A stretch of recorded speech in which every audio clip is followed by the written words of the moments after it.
mga kapaligiran, kay dumi na ng hangin, pati na ang mga ilong natin. Di na masama ang pag-ulan at malayo-layo na rin ang ating narating. Ngunit masdan mo ang tubig sa dagat, dati kulay asul, ngayon'y naging itim. Ang mga duming ating kinalat sa hangin, sa langit huwag nating paabutin. Upang kung tayo'y pumanaw na sariwang hangin, sa langit na lang natin matitikman. Meron lang akong hinihiling, sa aking pagpanaw sana'y tag-ulan.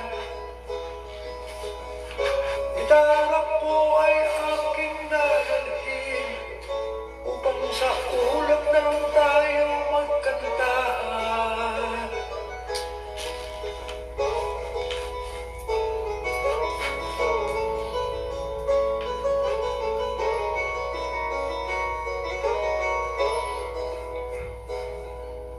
Ang mga batang ngayon lang sinilang, may hangin pa kayang matitikman.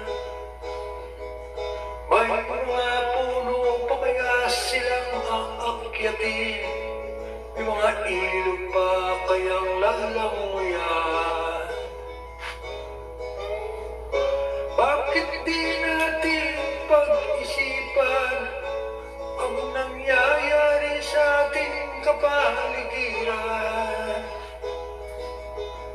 Hindi nga ba masama ang pag-ulan kung hindi nakakasira ng kalikasan?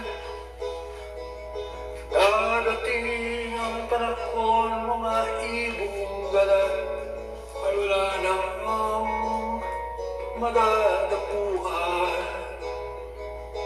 Masdan mo ang mga punong dati ay kahit tatag, ngayon'y mamamatay dahil sa ating kalokohan. Lahat ng bagay na narito sa lupa, biyayang galing sa Diyos kahit nung kayo wala pa.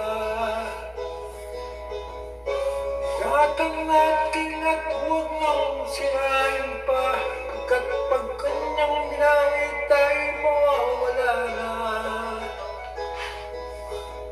Meron lang akong hinihiling, sa aking pagpanaw sana'y tag-ulan. Gitara ko ay aking dadalhin, upang sa ulap na lang tayo magkanta.